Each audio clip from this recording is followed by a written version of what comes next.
그러므로 먹고 마시는 것과 절기나 초하루나 안식일을 이유로 누구든지 너희를 비판하지 못하게 하라. 이것들은 장래일의 그림자이나 몸은 그리스도의 것이니라. 아무도 꾸며낸 겸손과 천사 숭배를 이유로 너희를 정죄하지 못하게 하라. 그가 그 본 것에 의지하여 그 육신의 생각을 따라 헛되이 과장하고 머리를 붙들지 아니하는지라. 온몸이 머리로 말미암아 마디와 힘줄로 공급함을 받고 연합하여 하나님이 자라느니라. 너희가 세상의 초등학문에서 그리스도와 함께 죽었거든 어찌하여 세상에 사는 것과 같이 규례에 순종하느냐. 곧 붙잡지도 말고 맛보지도 말고 만지지도 말라 하는 것이니 이 모든 것은 한때 쓰이고는 없어지리라. 사람의 명령과 가르침을 따르느냐. 이런 것들은 자의적 숭배와 겸손과 몸을 괴롭게 하는 데는 지혜 있는 모양이나 오직 육체를 따르는 것을 금하는 데는 조금도 유익이 없느니라. 아멘. 거짓 교사들로부터 유혹과 그 흔들림의 위협으로부터 오직 그리스도만 붙들고 있어라 라는 권면으로 사도 바울은 어제 우리에게 가르침을 더해 주었습니다. 그리스도만 붙드는 건 그리스도를 따르고 그리스도 안에서 행하고 깨닫고 그리스도를 따르는 그 온전한 삶을, 오직 그리스도와 함께하는 삶을 살아야 할 것을 권면했지요. 이제 그 거짓 교사들이 유혹하고 넘어뜨리고 그러려고 가르치는 그 이단적 가르침에 대한 정면 승부를 오늘 사도 바울은 이어가고 있습니다. 바울은 골로새 교회를 위협하고 있는 이 이단적 가르침을 하나씩 드러내면서 골로새 교회를 그 거짓 교사들로부터 지켜내려고 하는 것이죠. 이 같은 공격, 이 같은 방언은 오늘 우리가 몸담고 있는 교회를 위협하고 넘어뜨리는 저 어둠의 세력들과 맞서야 하는 우리의 모습이기도 합니다. 자, 그렇다면 오늘 사도 바울이 골로새 교회 성도들에게 그리스도를 떠난 이단들, 그리고 그들의 마음속에 가지고 있는 생각들, 그리고 행위들이 어떠한 것인지, 자, 첫 번째 율법주의에 대해서 말하고 있습니다. 16절을 보죠. 그러므로 먹고 마시는 것과 절기나 초하루나 안식일을 이유로 누구든지 너희를 비판하지 못하게 하라. 교회 안에 가만히 들어와 있는, 그리고 교회를 무너뜨리려고 하는 이단들의 가장 첫 번째 모습을 바울은 율법주의라 정하고 있습니다. 율법에서 가져온 규정들, 율법 그 자체가 나쁜 건 아니죠. 하지만 율법에서 가져온 그 규정들로 말미암아 다른 사람들을 정죄하고 비판하는 그것이 잘못된 것이죠.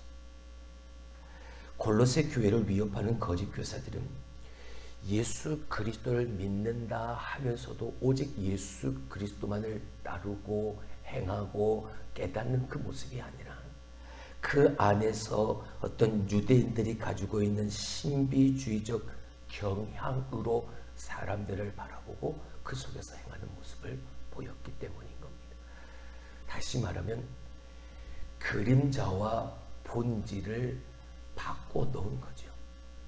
그들의 눈에 보이는 율법의 모든 규정들, 그것이 중요한 것이 아니라 그 율법의 모든 것을 완성하러 오신 본질, 실체, 예수 그리스도가 핵심이건만 그 예수 그리스도보다 그림자에 불과한 율법의 행위들 하나하나를 그들은 더욱더 중시했던 겁니다. 내가 믿는 예수 그리스도보다 내가 해야만 하는 어떤 율법적 행위들, 형식적인 것들, 어떤 제의적인 것들, 그래서 오늘 16절에 말하고 있는 먹고 마시는 것, 지켜야 되는 절기, 초하루, 안식일, 이런 것들로 말미암아 너희를 정죄하고 비판하지 못하게 하라. 왜? 17절. 이것들은 장래일의 그림자이나 몸은 실체는 그리스도의 것이니라. 할렐루야. 이걸 헷갈리고 있는 것. 아니, 이걸 바꿔서 가르치려고 하는 거죠. 지금 교회는 오직 예수 그리스도의 대속적 십자가의 그 죽음으로 말미암아 예수 그리스도를 믿는 자에게 어떠한 공로나 행위가 없어도 예수 그리스도를 믿는 믿음으로 구원을 받는다. 예수 그리스도를 믿는 믿음이 우리를 천국 가게 한다. 우리가 구원받았다. 이것이 가르쳐져야 되는데 그 예수 그리스도보다 오늘 손으로 행한 할례의 행위나 아니면 외식적으로 행하게 되어지는 마음은 행하지 않고 몸으로만 겉으로만 보여지는 것만 행하는 그것이 더 중요한 율법적 행위가 예수 그리스도보다 더 중요한 그 자체를 지적하고 있는 여러분, 교회가 교회 될 수 있는 건 예수 그리스도 때문입니다. 할렐루야. 교회 안에 예수 그리스도가 없으면 교회가 아닙니다.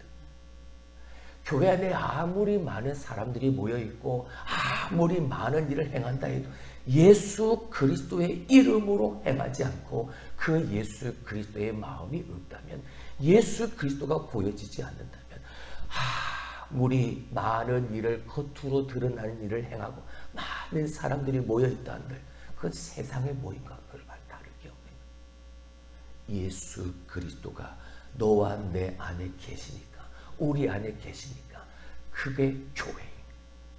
할렐루야. 할렐루야. 그게 헷갈리면 안 돼.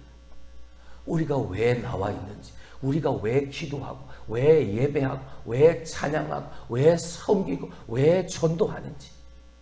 예수 그리스도. 할렐루야. 이게 중요해요.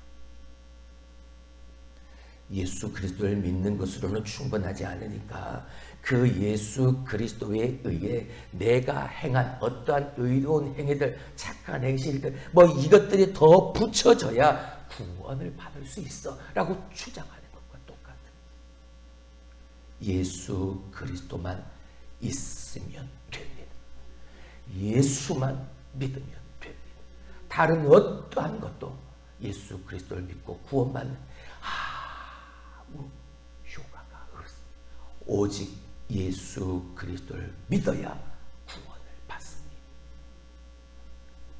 율법의 실체이신 예수 그리스도를 붙든 자들은 그 그림자의 율법의 어떠한 그 행위 하나에 얽매일 필요가 없습니다. 이젠 그것들이 필요 없는 거죠. 왜요? 옛 언약을 다 폐하여 버리시고 새 언약을 우리에게 허락하셨기 때문인 겁니다. 예수 하나님이 계획하시고 이루신 그 구원을 철저하게 지켜가는 것, 새 언약, 새 소망, 예수 그리스도를 붙들고 따르는 이것밖에 없는 거예요. 두 번째, 신비주의에 대해서 말합니다. 자, 우리 18절을 봅니다. 아무도 꾸며낸 겸손과 천사 숭배를 이유로 너희를 정죄하지 못하게 하라. 그가 그 본 것에 의지하여 그 육신의 생각을 따라 헛되이 과장하고. 신비주의자들, 내가 본 환상, 내가 천사를 숭배하는 그 어떠한 그 모든 행위들, 그리고 거짓된 꾸며낸 겸손들, 내가 경험한 그 신비한 경험들을 자랑하는 사람들, 교만한 태도로. 왜요? 내가 나만이 그 놀라운 신비스러운 상황을 내가 나만 경험했으니까 그것 때문에 교만해서 다른 사람들을 무시하는 사람.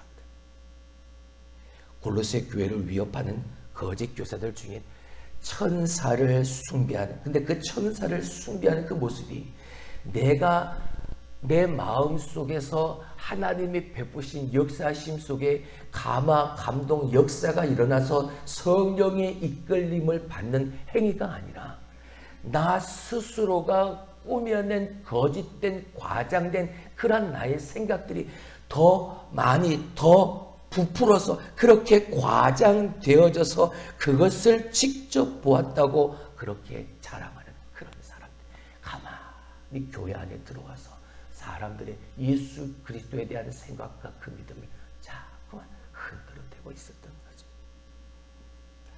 이처럼 자신이 본 환상이나 신비한 체험을 과장해서 은근히 자기 자신을 다른 사람보다 우월한 위치에 놓고 있는 거죠.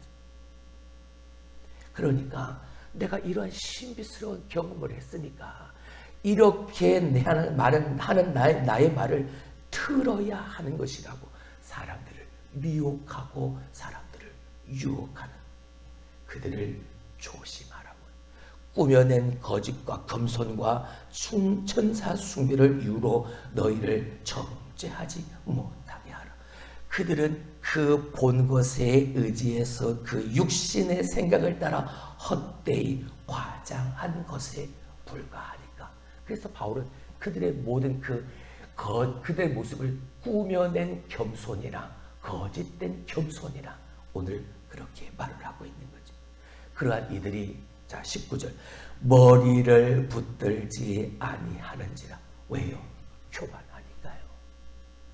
이러한 경험을 나만이 했으니까 다른 사람들은 이런 경험을 하지 않았으니까 이러한 신비스러운 경험을 한 내가 비록 자기 자신이 꾸며낸 겸손의 모습이요 천사 숭배하는 하나님보다 내가 더 사랑하고 의지하는 그것을 드러내는 그 모습이 그게 잘못이고 하나님 앞에 죄임을 깨닫지 못한 채 오직 교회의 머리 대신 예수 그리스도만을 붙들고 그 예수 그리스도를 위하여 교회의 몸된 예수를 위하는 한 사람 한 사람의 지체요 하나님 나라의 권속된 모습으로 하나님 앞에 철저하게 낮아진 성령의 이끌리심을 받아 겸손함으로 꾸며낸 겸손이 아니라 온전한 겸손함으로 하나님만을 경배하는 삶을 살아야 하는데 할렐루야.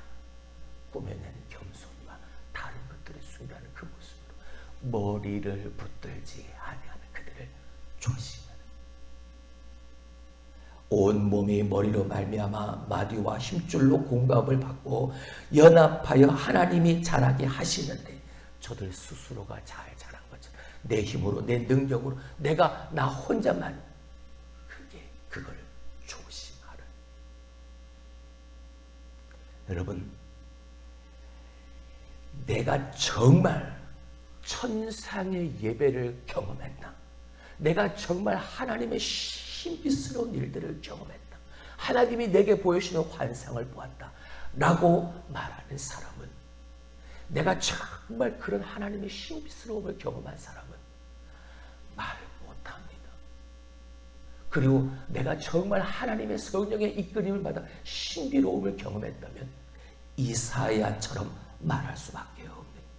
이사야 6장 1절로 5절의 말씀에 어떠한 것을 이사야가 보았습니다. 신비스러운 환상을 보았죠. 천사들이 내려와서 서로 화답하며 거룩하다 거룩하다 거룩하다. 천사들이 하나님을 노래하고 하나님을 예배하는 모습을 그가 보았습니다. 그 모습을 보고 이사야가 뭐라고 말합니까? 자기 자신을 보는 겁니다. 화로다. 나여 망하게 되었도다. 나는 입술이 부정한 사람이요 나는 입술이 부정한 백성 중에 거하면서 여호와이신 왕을 배웠습니다. 자기 자신의 그 모습을 바라보고 하나님 앞에 무릎을 꾸며낸 겸손이 아니라 진심의 겸손으로 하나님 앞에 서는 겁니다.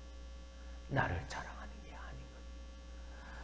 하나님의 환상을 하나님의 그 신비로움을 직접 보고 자신의 부정함을 탄식할 수밖에 없는 나의 부족함을 드러낼 수밖에 없는 그러니까 자연스럽게 하나님 앞에 온전히 무릎을 꿇을 수밖에 없는 사도 바울 3층천까지 올라갔던 사람.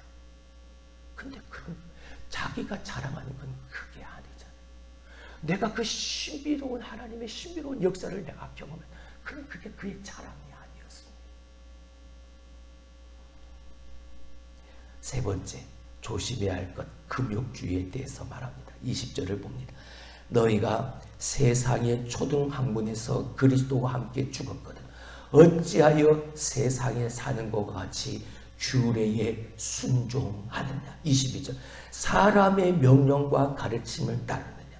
이런 것들은 자의적 숭배와 겸손과 몸을 괴롭게 하는 데는 지혜 있는 모양이나 오직 육체를 따르는 것을 금하는 데는 조금도 유익이 없느니라. 당시에 이 초대교회 안에 금욕주의자들, 금욕하는 것, 하나님의 은혜를 받기 위해서 또는 하나님의 신비스러움을 경험하기 위해서 나 스스로가 금욕하는 것, 단지 그 육체를 괴롭게 하는 것일 뿐 아무 영적인 유익이 없다라는 것을 분명하게 사도 바울은 가르치고 있습니다. 무엇 때문인가요? 자, 우리 21절의 말씀을 보죠. 붙잡지도 말고 맛보지도 말고 만지지도 말라. 왜? 이 모든 것은 한때 쓰이고는 뭐하는 것이니까? 다 없어져 버리는 것이니까. 근데 이게 영원한 걸로 착각하는 거죠. 이게 영원히 나를 붙들어 줄 수 있는 걸로 생각하는 거죠. 그래서 고행을 하고 어려움을 스스로 만들어서, 근데 그 모든 것들이 아까 자의천사를 숭배했던 그 신비주의자들이나 오늘 이 금욕주의자들, 그 마음은 똑같은 자의적 숭배하는 모습인 거고, 거짓 꾸며낸 겸손의 모습인 거고, 이러한 모습이 자기의 몸을 괴롭게 하는 데는 지혜 있는 것처럼 보일지 모르지만 오직 육체를 따르는 것을 금하는 것에는 조금도 유익이 없다. 어떠한 영적인 유익도 없다고요. 골로새 교회를 위협하는 거짓 교사들은 신비주의로 자기 자신에게 어떤 영적 권위를 부여하고 율법의 음식과 절기에 대한 규정을 강조할 뿐 아니라 더욱더 나아가서 육체는 악하니까 그런 이분법적 사고를 가지고 그 악한 육체가, 그냥 그 악한 육체에 금욕을 더하는 그 모습으로 영이 건강하고 영이 온전하여지는 어떤 그런 영지주의적 발상이 그들 안에 팽배했던 그런 것들은 육체를 따르는 것을 금하는 데 조금도 뭐하나 유익이 없다. 이러한 모든 것들은 다 초등 학문을 따르는, 세상의 학문을 따르고 세상의 가치를 따르고 세상의 규례를 따르는 것에 불과한 것입니다. 금욕 자체가 무조건 다 나쁘다고 할 수는 없습니다. 하지만 금욕은 자기 만족과 영적 교만으로 이어지기가 쉽습니다. 그래서 금욕 자체를 강조하는 그 금욕주의를 철저히 경계하고 예수에게만 집중할 것을 사도 바울은 권면하고 있다. 여전히 세상의 원리에 얽매여서 있는 모습, 그냥 그렇게 얽매여 있는 나의 모습은 오늘 현재에 살아가는 나의 신분, 예수 그리스도를 믿고 구원받은 하나님의 백성 되어진 나의 신분과는 전혀 어울리지 않는 모습입니다. 나는 예수 그리스도를 믿는 하나님의 백성인데 오늘 내가 행하는 세상의 원리에 얽매여 있는 나의 모습은 나의 신분과는 전혀 걸맞지 않은 모습입니다. 단 한순간도 우리의 신분을 잊어버려서는 안 된다는 거지. 내가 누구냐? 나는 누구인가? 나는 그리스도의 거듭난 하나님의 백성, 구원받은 하나님의 사람이고, 그렇게 살아가려는 삶이 반드시 뒤따라야 한다. 근데 우리를 그렇게 행하지 못하도록, 그렇게 살지 못하도록 유혹하고 넘어뜨리고 흔들어내는 율법주의와 신비주의와 금욕주의를 주의하라. 오직 그리스도만 집중하며 하나님만 예배하는 자가 되었지. 우리의 신분을 기억하면 거짓 가르침에 속아 넘어가지 않는, 붙잡지도 말고 맛보지도 말고 만지지도 말라. 할렐루야. 예수님이 답인 겁니다. 예수님이 우리의 인생의 답입니다. 예수님보다, 하나님보다 더 귀하고 더 소중한 건 아무것도 없습니다. 오직 예수 그리스도밖에 없습니다. 예수 그리스도를 대신할 어떤 사람도 없습니다. 예수 그리스도의 십자가의 복음을 대신할 어떤 사람이 만든 교리도 없습니다. 오직 예수 그리스도. 그 외에 다른 것을 말하고 다른 것을 가르치려는 자들을 만지지도 말고 맛보지도 말고 붙들지도 말라. 다 한때 있다가 사라지고 없어지는 것에 불과하니. 할렐루야. 오늘도 그 영적인 분별력으로 승리하며 살아가는 여러분들이 될 수 있길 주님의 이름으로 축원합니다.